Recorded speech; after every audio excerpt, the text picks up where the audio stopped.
Les éditions Alexandre Stanquet vous présentent Bon stress, bad stress, la conférence. Texte et narration Jean-Yves Dionne.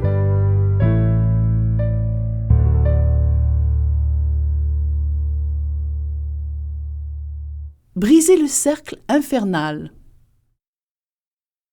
Bonjour et merci d'avoir choisi Bon stress, bad stress. Le stress aujourd'hui, c'est quelque chose d'omniprésent. On est tous stressés, il y a quelque chose qui nous tarabuste tout le temps. On a des enfants, des parents, des patrons, des collègues, un banquier, le trafic, name it, tout le monde a quelque chose de stressant. Le problème, c'est que le quelque chose de stressant s'en va pas. Et ça, c'est le début de l'histoire. Alors, la première question que je devrais vous poser, si vous étiez devant moi, c'est comment est votre sommeil? Parce que c'est souvent le premier symptôme du stress chronique. Le stress va affecter le métabolisme, la façon de penser, un paquet de symptômes qu'on va voir ensemble, mais souvent, les gens réalisent qu'ils sont stressés parce qu'ils se réveillent à 2-3 heures du matin, se rendorment une demi-heure avant l'heure de se lever, puis là, le cadran vient les chercher en Chine. Ça vous arrive? Ça, c'est du stress. Ou encore, on n'est pas capable de s'endormir parce que le petit hamster tourne tout le temps. Ça, c'est ce qu'on appelle le stress, c'est l'insomnie due au stress. Mais pour bien comprendre, il faut aller plus loin que ça pour comprendre c'est quoi. Et on va dire merci à un chercheur qui s'appelle Hans Selye, qui est décédé maintenant, qui a travaillé à Montréal, qui a mis les 3 phases du stress. Il a expliqué, il a pris un concept d'ingénierie, puis il l'a appliqué à l'être humain. Hein, le stress dans l'ingénierie, c'est la force d'une poutre qui va finalement casser parce qu'on pèse trop fort. Bien, pour l'humain, c'est pareil. Alors, il y a la phase d'alarme. Et ça, pour la comprendre, la phase d'alarme, imaginez un documentaire sur les animaux en Afrique. Et là, vous avez les gazelles qui broutent, tout est beau, c'est gentil, c'est bucolique. À un moment donné, pouf, la lionne part à courir. Et oui, c'est la lionne chez les lions, comme trop souvent chez nous, c'est madame qui travaille. J'ai pas dit ça. Mais la lionne part à courir, et là, pouf, c'est l'excitation totale. Le troupeau au complet de gazelles se met à courir. La lionne attrape le plus faible. Pouf, c'est fini. Et là, les gazelles arrêtent, lèvent la tête et recommencent à brouter. Ça a duré 5 minutes. C'est dramatique, c'est intense, c'est ça le stress aigu. Pour nous, c'est l'accident de voiture, c'est la chute, c'est peu importe quel truc aigu, intense, c'est ça le stress aigu.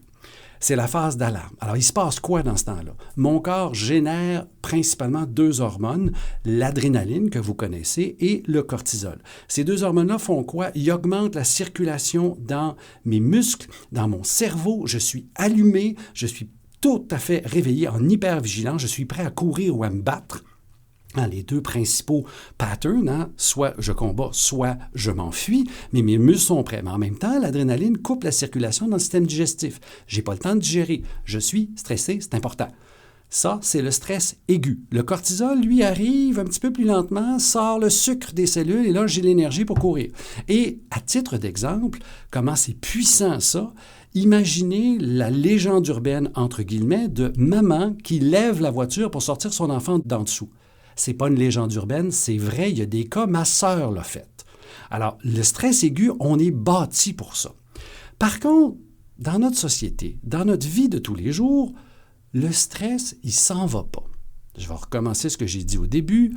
Vous avez un banquier, une hypothèque, des ados. N'importe quel parent qui a des ados comprend ce que je veux dire.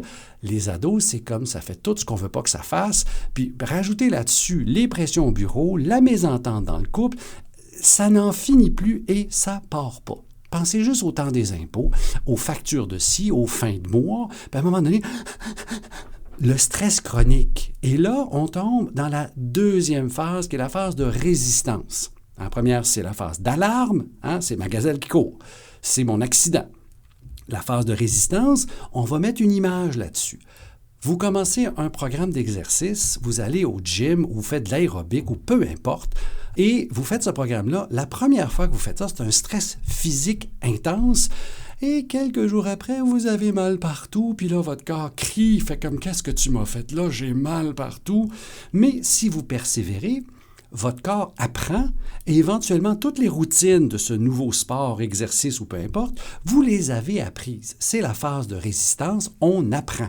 On apprend des nouvelles techniques, on apprend des nouvelles façons et ça, c'est la phase de résistance. Il y a donc une notion de développement de la résistance au stress. Oui, mais dans notre société, je me répète encore, vous avez le banquier, le trafic, le travail, la famille, mettez-en, et ça dure, au point que je dépasse ma capacité de résistance et je tombe dans l'épuisement. Et c'est là que c'est dramatique. Parce que quand on tombe dans la phase d'épuisement, puis je ne parle pas nécessairement de burn-out, là, ça peut être ça, la finalité, mais toute la collection de gens qui vivent à la limite de leur capacité, ça amène toutes sortes de problèmes de santé.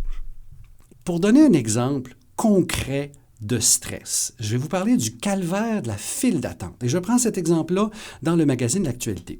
Puis, n'oubliez pas, c'est un pharmacien qui vous parle, donc la file d'attente, je l'ai connue des deux bouts. Alors, vous êtes à la banque, à la pharmacie, n'importe où, vous êtes en file d'attente. Vous attendez, et là, la tension monte parce que on ne vous répond pas assez vite, vous êtes pressé, vous avez un rendez-vous, que sais-je. Mais il n'y a personne qui aime attendre.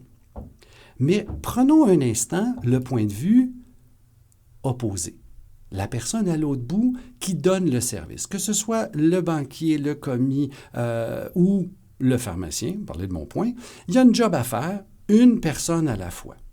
Alors lui, lui ou elle, quand la file allonge, son taux de stress... Nous espérons que vous avez apprécié cet aperçu. Pour continuer à écouter ce livre audio sur Google Play Livres, utilisez le lien dans la description de la vidéo.